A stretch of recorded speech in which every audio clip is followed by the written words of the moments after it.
బిజినెస్లో రీఇన్వెస్ట్మెంట్ అనేది మీరు అన్నట్టుగా మోస్ట్ కామన్.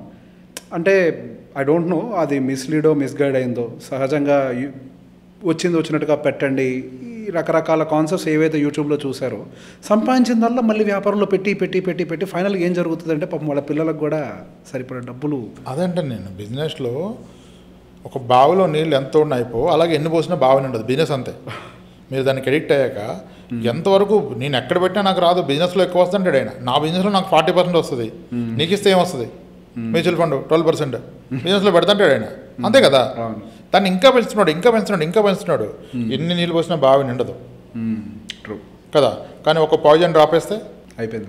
ఆ పాయిజన్ డ్రాప్ ఎట్ నుంచి వస్తే మీకు తెలియదు. అందుకనే డైవర్సిఫై చేయండి. Beyond a point you take out something which will take care of family for the rest of the life. Once you put it aside, మీ పిల్లల చదువుకి, మీ పిల్లల పెళ్ళిళ్ళకి, మీ వైఫ్ అండ్ పిల్లల రెస్ట్ ఆఫ్ ద లైఫ్ లివింగ్కి, మీ లివింగ్కి పక్కన పెట్టుకొని మిగిలిందంతా యూ డూ ఎనీ బెట్టింగ్. ఎంత పర్సంటేజ్ వరకు పెట్టచ్చు అంటారు చెప్పండి. ఇప్పుడు ఫర్ ఎగ్జాంపుల్ వ్యాపారం చేసేవాడు ఒక 5 లక్షలు సంపాదిస్తున్నాడు సార్ అనుకుందాం. 5 లక్షలు సంపాదించేవాడికి యావరేజ్గా ఒక లైఫ్ స్టైల్ అంటూ ఉంటుంది, పిల్లలకంటూ స్కూలింగ్కి కూడా ఒక లైఫ్ స్టైల్ ఉంటుంది. ఎంతవరకు వాళ్ళు పక్కకు పెట్టి మిగతాది బెట్టింగ్ చేయొచ్చు? I mean betting in the sense reinvest చేయొచ్చు. ఇప్పుడు హైదరాబాద్లోకి వెళ్ళా టాప్ స్కూల్ ఒక 9 lakhs per year ఉంటుంది కదా. ఆ స్కూల్లో వాడికి ఎడ్యుకేషన్ ఇవ్వరు.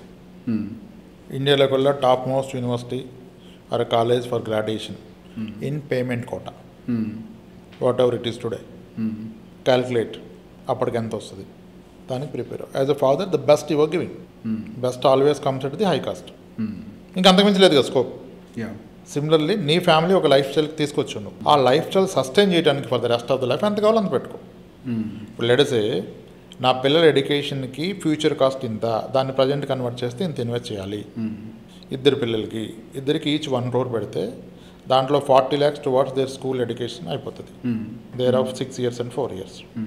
సో 40 lakhs కనుక నేను స్కూల్ ఎడ్యుకేషన్కి పెడితే కన్సిడరింగ్ 12% రిటర్న్ వచ్చిన పర్ ఇయర్ 6-7 lakhs కట్టినా మేబీ +2 కల్లా నా క్యాపిటల్ విల్ బికమ్ 0. ఒక 40 lakhsలో టాప్ మోస్ట్ స్కూల్లో చదివిస్తే by the time kid from first class నుంచి 12th కల్లా క్యాపిటల్ 0 అయిపోద్ది. మేబీ 40 ఆర్ సమ్ కేసెస్ 60 అయిపోయింది కదా. ఇంకా లేకపోతే ఎప్పుడు మీ బ్యాక్ ఆఫ్ ద మైండ్ నేను ఎడ్యుకేషన్ నా పిల్లలని అదే చెప్పుకుంటారు. ఎందుకు చెప్పుకుంటున్నావు దాన్ని? 1 shot క్లియర్ ఇట్ ఆఫ్, అది అయిపోయింది. తర్వాత higher education same way, maybe ఒక 50-60 lakhs టుడే, అంటే 1.2 crore ఫర్ ఈచ్ కిడ్. నువ్వు పెట్టగలదు అంటే మీరు చెప్పిన ఇన్కమ్ చెప్తున్నా, మళ్ళీ కోర్టు మాడుతున్నా. ఓకే, నువ్వు చేయగలవు కదా అది. అది చేసు అంటే నీ పిల్లలకి ఇంకా డిపెండెన్సీ లేదు. వాళ్ళ ఎడ్యుకేషన్కి బెస్ట్ ఆఫ్ ద ఎడ్యుకేషన్ పెట్టావు, అయిపోయింది. నెక్స్ట్ నీ లైఫ్ స్టైల్కి మంత్లీ 1.5 lakh అవుతుంది కదా. 5 lakhs ఏం చేసినా 1.5 lakh ఖర్చు పెట్టాలి. 1.5 lakh ఇంకా నీకు బిజినెస్ ఉన్నా లేకపోయినా సస్టైన్ కావడానికి 1.5 lakh క్యాష్ ఫ్లో కావాలి కదా. ప్రాబ్లీ ఒక 2.5 crores పెడితే స్టేట్ బ్యాంక్లో పెట్టినా 1.5 lakh వస్తుంది. ఆ 2.5 crores మీ వైఫ్ పేరు మీద అప్లై చేసుకో. ఓకే, సో ఇప్పుడు ఏమైంది? Rest of the life livelihood sustain చేసేంత కెపాసిటీకి ఇది ఉంది. పిల్ల హైయర్ ఎడ్యుకేషన్ మొదలు పెట్టుకున్నావు, ఇప్పుడు నువ్వు బెట్టింగ్ చేయ కదా. కాకపోతే ఇదంతా అక్యుములేట్ చేయడానికి చాలా సమయం పడుతుంది కదా. కాకపోతే ఈ లోపల బిజినెస్లో ఆపర్చునిటీస్ పోయే అవకాశాలు ఉంటాయంటారా? అదే పోద్దంటే లైఫ్ పోద్ది. బిజినెస్లో ఆపర్చునిటీస్ వస్తాయి. ఓకే, ఎన్ని పోతాయి? అంతకంటే ఎక్కువ వస్తాయి. అది ట్రాప్ ఆపర్చునిటీ తెలదు కదా. ఇప్పుడు ఆపర్చునిటీ అనుకుని ట్రాప్లోకి వెళ్ళిపోతున్నారు. అదే అట్లా ఏం లేదు. ఇప్పుడు ఎన్ని స్టార్టప్స్ ఫెయిల్ అవుతాయి? 0.5% సక్సెస్ రేట్. దానికి మనం దాని స్టోరీ మాట్లాడి అందరినీ చెడగొడతాం. That's the point. Yes, business coaches are making more money, people are losing more. మొత్తం లైఫ్ని పోగొట్టుకుంటున్నారు కదా. ఫ్రాంచైజీ మోడల్ ఎంత గొప్పగా చెప్తారు, ప్రమోషన్ చేసుకుంటాం. అసలు ఎన్ని ఫ్రాంచైజీలు హిట్ అవుతాయి? ఫ్రాంచైజీ హిట్ అయితే వాడు ఫ్రాంచైజీ మోడల్కి ఎందుకు వస్తాడు? ఆపరేషన్స్ డిఫికల్ట్ ఉండే, క్యాపిటల్ లేక ఫ్రాంచైజీ మోడల్ ఆఫర్ చేస్తారు. అంత క్లియర్ కట్ ఉంటే ఆయనే రన్ చేస్తాడుగా. కానీ ఇప్పుడు ఎన్ని వచ్చినాయి బిజినెస్ సెమినార్స్ అని, అదని కోచ్ అని, ఇదని మిస్లీడ్ చేస్తారు. ఈ మధ్య ఒక 2 కేసులు విన్నాను సార్. ఈ డబ్బులు సంపాదించాలనే దాంతో చాలామంది సాఫ్ట్వేర్ ఇంజనీర్లు సైడ్ బిజినెస్ అని ఇట్లా రకరకాల ఏదో ప్రారంభించే ప్రయత్నం చేస్తున్నారు. ఒక ఆయన ఒక ఊర్లో ఏదో క్యాబులు ఇట్లా తీసుకొని, కార్లు తీసుకొని కంపెనీలకు పెట్టడాలు ఇట్లాంటివే చేశారు. Ups and downs most common. Payments ఏదో రాలేదు, ఈఎంఐల మీదకి వచ్చాయి. దాంతోపాటుగా జేసీబీ, ఇందాక మీరు చెప్పినట్టు ఒక జేసీబీ తీసుకున్నారు, దాని పేమెంట్స్ కూడా అంతే హోల్డ్లో పడ్డాయి. ఆల్మోస్ట్ హ్యాంగ్ వరకు వెళ్ళిన కండిషన్. అసలు దీన్ని ఏ విధంగా చూడాలి? అసలు నిజంగా ప్రతి ఒక్క సాఫ్ట్వేర్ ఇంజనీర్కి బిజినెస్ సూటబులేనా? అసలు వాళ్ళు ఎందుకు అటువైపుగా అడుగులు వేస్తున్నారు? ఫస్ట్ ఆఫ్ ఆల్ ఏమందంటే, ఇప్పుడు 4 కూర్చుంటే ఒక ప్లాన్ పట్టుకొస్తాడు. ఒక రెస్టారెంట్లో ఒక బిర్యానీ తింటాం మనం, 300 రూపీస్ వేస్తాడు. ఒక తెలివైన ఉంటాడు పక్కన, అరే దీంట్లో వేసిన చికెన్ కిలో 300 వేసుకున్నా, ఈడేసిన పావు కిలో, ఈడేసిన 150 గ్రామ్స్ 30 రూపీస్ అవదరా. దావత్ ఫస్ట్ క్వాలిటీ రైస్ వేసుకున్నా 15 రూపాయలు రా, ఇది మసాలా 10 రూపాయలు రా, వీడికి 60 రూపీస్లో అయిపోద్దిరా, 300 కమ్మాడు, 240 రూపాయలు మిగిలిందిరా అంటాడు. అందరూ ఒప్పుకుంటారు. వీళ్ళందరూ మిస్ అయిన పాయింట్ ఏంటంటే ఆ రెస్టారెంట్ రెంట్ ఎంత, ఈచ్ ఎంప్లాయీ కాస్ట్ ఎంత. ఒక రెస్టారెంట్, ఒక 15 టేబుల్స్ ఉన్న రెస్టారెంటు ఉదయం క్లోజ్ చేసి ఈవినింగ్ ఓపెన్ చేసి ఈవినింగ్ క్లోజ్ చేస్తే operational expenses per day almost 30,000 ఉంటుంది. 30,000 ఉంటుంది. ఇన్ కేస్ నువ్వు పర్ డే 200 కస్టమర్స్కే సర్వీస్ చేస్తే నీ రా మెటీరియల్ కాకుండా ఆ ప్లేట్ టేబుల్ మీద పెట్టడానికి అయ్యే కాస్ట్ ఎంత? ఆ 30,000 divided by 200, 150 rupees what ever it is. Per plate పెట్టినందుకు 150 ఎవడో కనపడదు. ఈ ప్లేట్లో ఉన్నదో చూస్తాడు. Wrong calculation. అది చూసి ఇంత మార్జిన్స్ ఉన్నాయి అనుకుంటారు అని, అరే ఇది పెట్టడానికి ఎంత అయితే లెక్కేస్తారు. ఎవడో చెప్తే 40 లక్షలు అద్భుతంగా పెట్టచ్చు, కానీ వీడికంటే బాగా పెడదాం 60 పెడదాం అంటాడు. ఈ నలుగురు కలిసి 60 లక్షలు ప్లాన్ వేస్తారు. వీడికంటే బాగా పెడదాం, సిట్టింగ్ ఎలా ఉండకూడదు, క్వాలిటీ టేబుల్ ఇది డైనింగ్ ఏసీ అంత అనుకుంటారు. ఇప్పుడు 60 లక్షలకి తలా 20 లక్షలు పర్సనల్ కూడా వేస్తారు. ఈజీ కదా. అరే తలా 20 లక్షలు లోన్ తీసుకుంటే 80 లక్షలు సేఫ్, 40,000 ఈఎంఐ మనిషికి, మనకి 40,000 మిగిలిదా పర్ మంత్? 40,000 మిగిలిదారా? రోజుకి ఇంత కౌంటర్ పడుతుంది కదా, ఒక లెక్కలు వేసుకుంటారు వీళ్ళు చాలా మిస్ అయిపోతారు. ఎక్సెల్ వేసినట్టుగా ఉండదు. రియాలిటీకి వెళ్తే 40,000 మిగలటం కాదు, ఈ 40 కాకుండా ఫస్ట్ మంతే ప్రతి ఒక్కడికి ఒక 80,000 తగులుతుంది. ఎదురు తగులుతుంది. టైం పడుతుంది, అయిపోద్ది అంటారు. అవుతుంది. అవుతుంది. నువ్వు ఫుల్ టైమర్ కాదు కదా, నువ్వు ఎక్సెల్లో వేసి అవుద్ది అనుకున్నావు కదా, అక్కడ దెబ్బ కొడుతుంది. క్యాలిక్యులేషన్ ఎక్సెల్లో వేసి బిజినెస్లో దిగకూడదు కదా. నేను అలా ఎవరైనా వస్తే ఏమంటే, అరే బాబు నువ్వు ఒక పని చేయి, హైదరాబాద్లో చాలా సిక్ హోటల్స్ ఉన్నాయి, ఇంకా వాళ్ళు ఎత్తేద్దామని సేల్కి పెడతారు, అది తీసుకొని అది లీజ్ మోడల్లో తీసుకొని నడిపించు.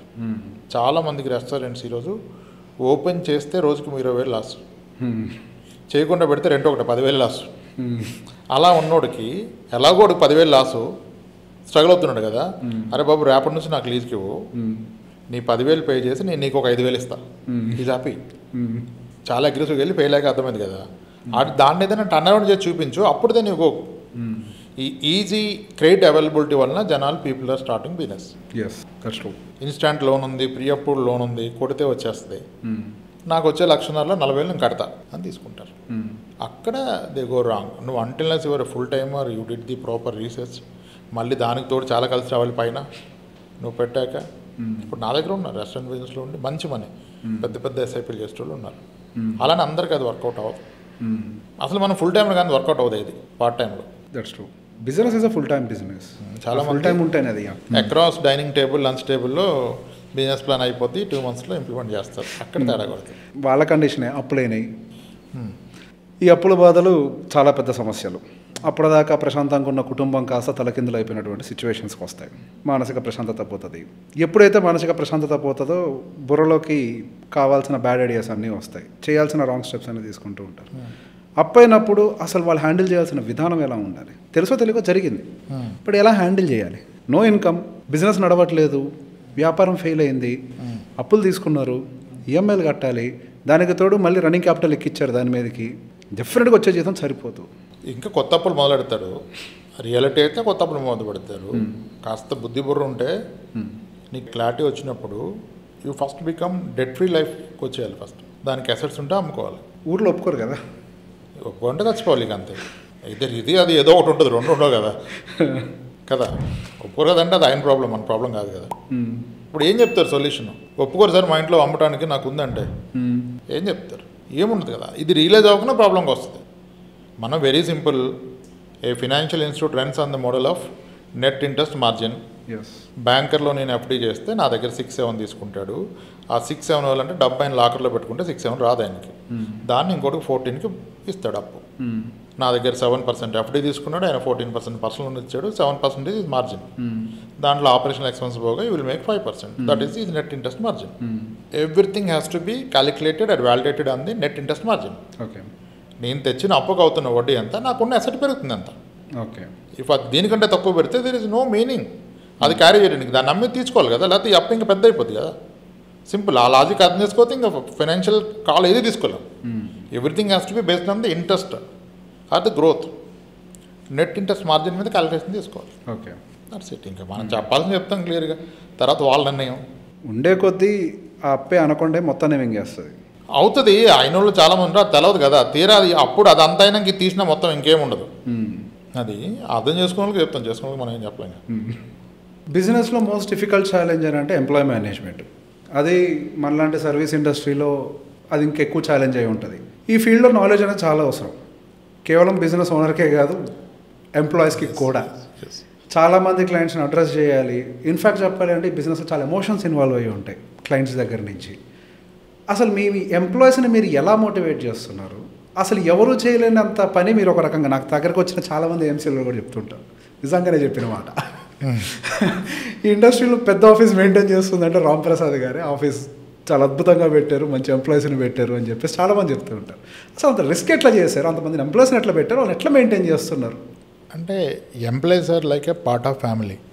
ఓకే, నేను మా ఎంప్లాయీస్కి ఏ కమాండ్ ఇచ్చినా will have a group, RP family అని వాట్సాప్ గ్రూప్ ఉంటుంది. If I want to assign some work,